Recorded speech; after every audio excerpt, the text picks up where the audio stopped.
Qu'est-ce que c'est qu'une bonne main? C'est tout sauf une main souple. C'est tout sauf une main molle. C'est une main sans à-coups. C'est la notion d'à-coups qu'il faut retenir.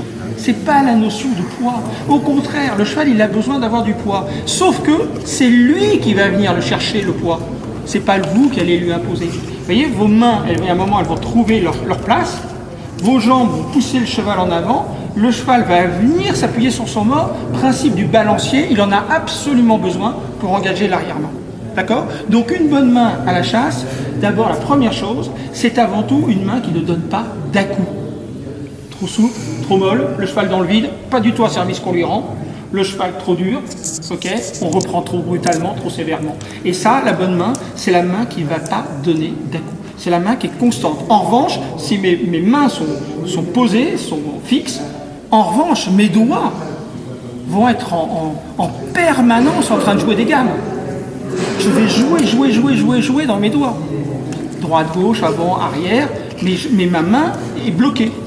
Bloquée dans le bon sens du terme. D'accord? Voilà. Mais une bonne main, surtout, je vous en supplie, c'est pas une main qui laisse le cheval dans le vide. Une fois encore, comme tout ce qu'on vient de dire sur le dos, ce qu'on vient de dire sur le mort, c'est pas un service que vous lui rendez. Sauf au pas.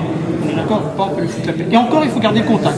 D'abord, ne serait-ce que pour une raison simple. Moi, quelquefois, je vois des gens à la chasse, ils sont reines longues à plein galop. La moindre cheval qui même effleure un caillou, le cheval, il se retient sur quoi? Mais c'est panache garanti. Donc le cheval, il faut que je sois au contact, sans jouer à la pêche au thon. C'est pas le but du tout du jeu. Mais si jamais il a besoin de venir se rééquilibrer sur sa bouche, ben, il faut qu'elle soit tout de suite là, ma main. Oui. D'accord? Oui. Il est mort, on n'en parle pas, on les essaye. Ouais. Voyez, par exemple, là, je viens de rentrer dans mon team un nouveau cheval qui a des problèmes de bouche, il est compliqué. Eh bien, je suis peut-être au 7e mort. Pourquoi il est là et à 3 jours, toc, celui-là, il réagit bien. Pourquoi celui-là? C'est pas de ration rationnelle. On essaye, on tâtonne, tiens, on dit ça, tiens, ça marchait sur l'un, mais ça marche pas sur l'autre. Tout ça pour vous dire quoi? Parce qu'il y a 2 écueils majeurs, sans tomber dans la caricature. C'est, j'avais cet enraînement sur mon précédent cheval, le nouveau, je mets le même. Sans aucune question. Mais, hein? Du vécu, ça sent le vécu, ça. Bon, deuxième question, tiens, dans mon équipage dans lequel je chasse, le PSA, c'est très tendance. Tout le monde s'est équipé en PSA, je vais faire partie, je ne vais pas être largué, je vais mettre mon...